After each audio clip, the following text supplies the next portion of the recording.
E3 Day 2! And we're here to check out some third-party titles. So Becky and I checked out Disney Infinity 3.0 today with the new playsets for Star Wars and Inside Out. So Becky, first off, what is your overall impression of everything? They're Star Wars. They're Star Wars in Disney Infinity. Like, what? Well, I mean, they've obviously put a lot of thought into the new things that they're doing with 3.0 in general, not just Star Wars, but also with Inside Out. Mm-hmm. They've chosen to do different things with the new playsets.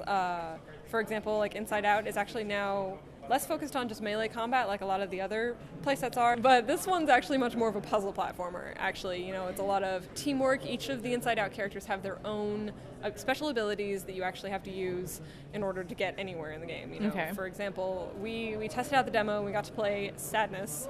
Sadness can apparently walk across clouds, which... Because her heart is heavy. Because her heart is very heavy, and she has an affinity with the clouds. But the other characters can't, and the clouds will actually vanish, so it's much, much easier if you have to carry anything across the clouds to have Sadness do it, or carry the other characters. They can totem kind of like Triforce heroes. So it's much easier for her to actually carry people across the clouds in order to actually accomplish things in the game instead. Yeah, and I know I played with Disgust, and she apparently hates fluffy things. So when she jumps on the clouds, she goes way higher because she wants to get as far apart from them as she can. So if there's something really high up, she's the character for you. And it's hard to sometimes organize exactly, you know, how to coordinate those things, because we discovered that it was a little difficult at times.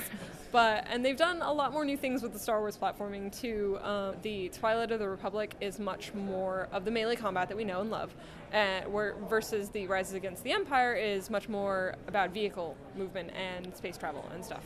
Yeah, and you can actually play them cross with each other. Yeah, so. And they said all the vehicle works really differently than 2.0 and 1.0. Everything's been reworked to make it more oriented towards those vehicles, so they can do more, they can maneuver better. It's just more exciting gameplay. And the combat system's actually also been revamped. So actually, they worked with other developers that are actually better at combat, they said, in order to improve on the old system they had, and which is now actually going to translate back to the older 1.0 and 2.0 characters as well. So. Yeah, I just like the idea that we can bring the characters can actually cross over into the other playsets. All Star Wars characters are going to be able to mix them up in the playsets, so you can get some really wonky timeline issues. Yeah, and the other game we checked out was Lego Dimensions, which is going to be, you know, the big competitor for Disney Infinity and Skylanders. Mm-hmm. So you played the demo. Yes, I did. I didn't get to check this one out, but you did. How was the demo, first of all? It was way different than I expected. I didn't realize how far they're really going to go with it, and they didn't really give that many details. So we started actually in a kind of a story mode and followed through there. You can put up to 7 characters and vehicles, however many you want of each, onto their platform, which is awesome. There's no really rules about what you're going to do there. Way less limited than other Toys to Life kind of games. And obviously you can toggle through them like you do in the normal Lego games. And with the vehicles, each of them can actually serve as 3 different vehicles.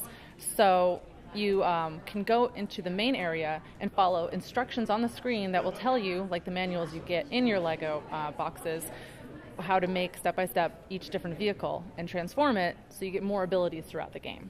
Well, I mean, give us an example of some of the things you got to do, like... Well, I started out in the Yellow Brick Road, where Batman was instantly confused when he saw the Scarecrow, because he thought it was the one from his world. Oops. Yeah. And after that confusion was pulled out, they were looking for these kind of gemstones that create new abilities that you can interact with the platforms themselves. They'll change colors and things. You have to move the characters around. Mm-hmm. That's also something that's really different from the Skylanders in Disney Infinity, is you're moving the characters around. You have to be near that platform so you can finish the puzzles and get to different areas. So much less stationary than others, where you just set the figure on the platform and forget it's about done. It. Yeah, no, you have to know where everyone is. Sometimes, like in the Oz area, I was actually attacked by the Wicked Witch, and she cast a spell on us, and it froze us, and I had to move all my characters onto the other side where her spell wasn't cast to free them up. And then I got to go into Portal, which was amazing. New. Yeah, and you do get the portal gun, you get to shoot it, you get to go through different areas. And the cake comes up in it. And then after that, we went into Scooby-Doo, which was really based on the original, like 60s. It had all the music. Daphne is constantly posing in the background. No, seriously, you don't even know the half of it. So it was really different. Everything was so like jazzed up, and there's 14 different worlds, so it's going to be amazing exactly where each of them takes you. All right. So, I mean, did they tell you, or did you get to speak with them at all about, you know, how much they plan to expand on this game in the future? Like, obviously, they've started with a really great palette and beginner, you know, idea with all the 14 different worlds. It's ambitious. So it's ambitious. There's a lot to do, but, I mean, I assume they are going to go back later and add more. So have they kind of at all talked to you about the kind of plan for that? Well, they said that every single dimension is going to have, I believe, 1 or 2 characters plus vehicles and objects that you can buy for it.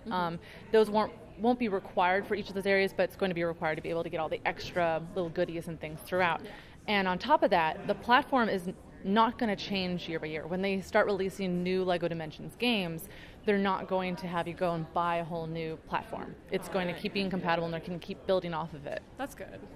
So it's less, you know, constantly having to buy all new software for everything. Yeah. So we'll see how that works. All right. Well, I mean, that seems like a pretty good start to our knowledge about the Dimensions game. Anything else you want to add? I mean, I had a lot of fun, honestly, and I personally love Legos, and I think it really brought in everything people love about the Lego games, and the variety in it is just fantastic. So I'm really looking forward to what's coming next for it. And you know, just a little bit of Easter eggs, throwback to that Lego movie that everybody was so excited And there's about. a lot of great inside jokes for everybody who's fans of each of the things that are going to appear. Good. It's good. Great. All right. Well, thank you. We played with toys today. Yay! So, getting this out of the way first. Yeah, I backed Mighty Number 9 on Kickstarter, so I just wanted to, full disclosure, I did put some money behind that game. All right. So first, what were your initial impressions of the demo that you played? Well, let me back it up a little bit from there, because I'm a real big Mega Man fan, so that's one of the reasons why I backed this project. But from the trailers and whatnot that I've seen, I wasn't too impressed. The backgrounds didn't really impress me in the videos online, so I was a bit skeptical what the final product would be like, and we're closer to that today. So I sat down and played it, and it does look much nicer than I've seen watching it on online. So it's not as bad. I thought the backgrounds looked worse when I saw the video. It looked a little bit better here, and it flowed better when you're actually sitting down and playing it. So I was happy about that. And it does have a bit of a Mega Man feel overall, so I'm happy about it. It could be a little better. The way Beck, the main character, walks is kind of weird, but you get used to it. So. Yeah, so the controls are a little bit... It takes a little getting used to, because it's a little bit different of a game, because in Mighty Number 9, it's not just about killing and moving on. You weaken guys, and then you can like dash through them to increase your score, and the sooner you dash through them after damaging them enough, the better bonus it gives you. All right, well, that's cool. Well, do you think it was worth the wait? You know, the 2-3 years we've been waiting for this? It's hard to say right now because I haven't sat down long enough to play through the entire game, so I don't know the length of the game and the full challenge of it. But it looks promising right now. I got to one of the bosses, and there was a lot of pattern recognition, which is something Mega Man fans, I think, look for in bosses. Yeah. So if it's worth the wait, time will tell, but I'm looking forward to find out. Yeah, so it feels familiar, but still new enough that you feel like people will actually be interested in it, not just another rehash of Mega Man 105. Yeah, I mean, even though Capcom, we would love Mega Man 105. Please give us that. But this is a different game. There's some familiar characteristics to it, but it's unique on its own because of the new mechanics. That's awesome. Well, do you think this should become like its own series, maybe in its own right, instead of just, you know, piling on one game and being like, well, we did it.